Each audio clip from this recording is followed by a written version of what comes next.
हम आपको, जनता को और सभी को बधाई देना चाहते हैं। फोर्थ लार्जेस्ट इकोनॉमी बनने के ऊपर, इस विषय के ऊपर आपके सामने महत्वपूर्ण बिंदु लेकर आ रहे हैं डॉक्टर अभिजीत सिंह जसरोटिया, हमारे प्रदेश के प्रवक्ता। उनके साथ में है सीए राजीव गुप्ता जी, जो कि हमारे वरिष्ठ नेता हैं। अब मैं आमंत्रित करता हूं डॉक्टर अभिजीत सिंह जी को कि वो आपके माध्यम से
का रिसोर्सेज नहीं है देश चलाने के लिए। ये उन्हीं की रिपोर्ट है।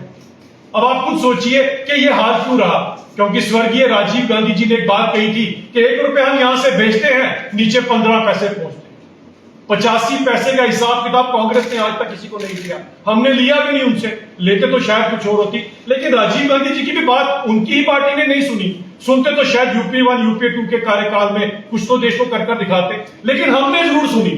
मैं फिर कहना चाहता हूं, हमने जरूर सुनी कि उनकी बातों के अंदर क्या अच्छी चीज है जो हम ले सकते हैं। इसी कारण अगर आपको याद होगा, जब नरेंद्र मोदी जी 2014 में इस देश की उन्होंने बागडोर संभाली तो सबसे पहले डीबीटी बनाया गया, डायरेक्ट बेनिफिशियरी ट्रांसफर।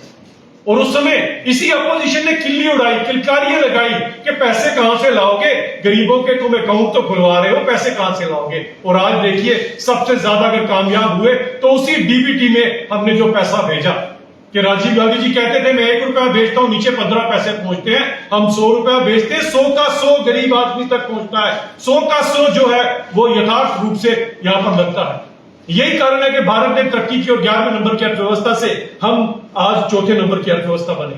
भारत का ये हाल था, अगर यूपीए 1 यूपीए 2 के कार्यकाल में आपको बात करूं तो हिंदुस्तान को गरीब मुल्क कहा जाता था, a land of snake charmers. अब बताएं, सपेरों का देश। कितना दुर्भाग्यपूर्ण था कि पूरी दुनिया हमें क्या देखती थी, गरीब कंट्री, पुअर कंट्री। आज देखिए, आज भारत का लोहा पूरी दुनिया मान रही है, क्योंकि नरेंद्र मोदी जी के नेतृत्व में जिस तरह से भारत ने तरक्की की है। वैक्सीन बनाने की बात आई तो हमारे देश के सबके साथ शाना बशाना कोरोना काल में वैक्सीन भी बनाई। आज हथियारों की बात आई तो मेड इन इंडिया जो हथियार थे, उन्होंने सटीक अपने निशाने पर 22 मिनट में इस नापाक मुल्क को उसकी औकात दिखा। ये है हिंदुस्तान। क्यों? क्योंकि हिंदुस्तान की भागदौड़ एक ऐसे दृढ़ निश्चय वाले प्रधानमंत्री के हाथ में है, जिसने पहले दिन कहा था ना खाऊंगा ना खाने दूंगा। यही कारण है कि आज आप चौथे नंबर की अर्थव्यवस्था बने। और ऐसे ही चलते 2047 में जो विकसित भारत का जो संकल्प हमने लिया है, उस ओर हम दिन बर दिन अग्रसर होंगे। दोस्तों, बात यहां पर सबसे बड़ी कहने की ये जरूरत है कि हिंदुस्तान ने ये तरक्की क्यों की। हिंदुस्तान ने तरक्की इसलिए की कि वो जो लूप होल, वो जो खासकर बीच में भ्रष्टाचार था, उसे खत्म कर दिया गया। आज खुद देखिए कि आपका देश कहां पर पहुंच चुका है, और उसका कारण भी यही है कि कई ऐसे देश और उनकी डीप स्टेट्स आज आपके खिलाफ इसीलिए षड्यंत्र रचाते हैं कि जिस हिसाब से हिंदुस्तान ग्रोथ कर रहा है, इस हिसाब से तो हिंदुस्तान कहीं का कहीं निकल जाएगा और आने वाले समय में नंबर 1 की अर्थव्यवस्था बनकर 2047 में विकसित भारत का संकल्प निभाएगा।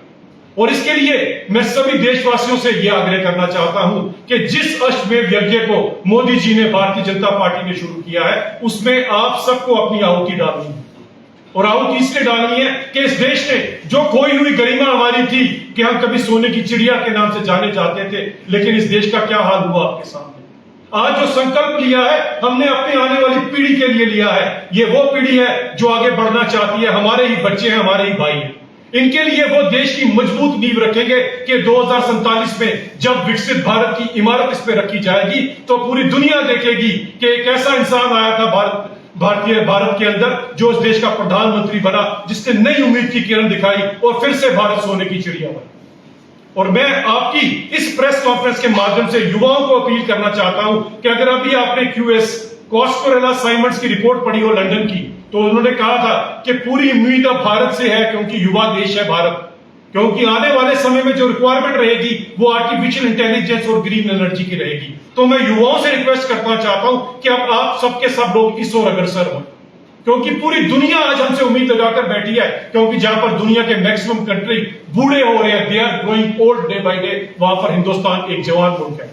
हमारे यहाँ पर जवान इतने हैं, हमारी जवान पॉपुलेशन इतनी है जो भारत को आगे लेकर जाएगी। और जो संकल्प मोदी जी ने और इस 148 करोड़ के हिंदुस्तान ने लिया है, उस सब में सभी युवाओं को अपना अपना रोल निभाना पड़ेगा, अपनी अपनी बात रखना पड़ेगी। और एआई और ग्रीन एनर्जी में आगे बढ़ते हुए 2047 के विकसित भारत का संकल्प को पूरा करेंगे। मैं पूरे देशवासियों को फिर से दिल की गहराइयों से हार्दिक शुभकामनाएं देना चाहता हूं कि जो बात हमने कही थी 2014 में, आज 2025 तक आते आते हम वहां पर पहुंच गए। और बहुत जल्दी आप सबकी शुभकामनाओं से, देशवासियों के साथ से ये भारत विकसित भारत बनेगा। अब मैं रिक्वेस्ट करूंगा राजीव जी से कि टेक्निकल एस्पेक्ट जो है उसकी बात करें।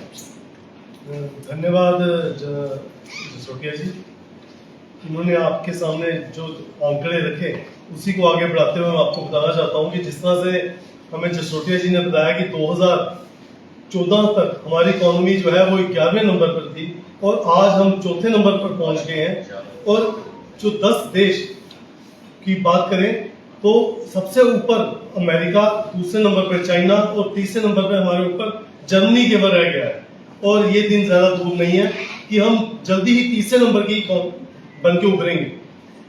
जैसा कि जसरोटिया जी ने बताया कि 2014 में हमारी इकोनॉमी मात्र 2 ट्रिलियन की, आज ये बढ़ के 4.30 ट्रिलियन हो गई है। आईएमएफ ने अपना डाटा जारी किया। ये आईएमएफ के मुताबिक 4.3 ट्रिलियन मतलब 11 साल में हम मोर देन डबल की हमारी इकोनॉमी। और ऐसा कोई सेक्टर नहीं है जिसने इस पिछले 10 साल या 11 साल में तरक्की ना की।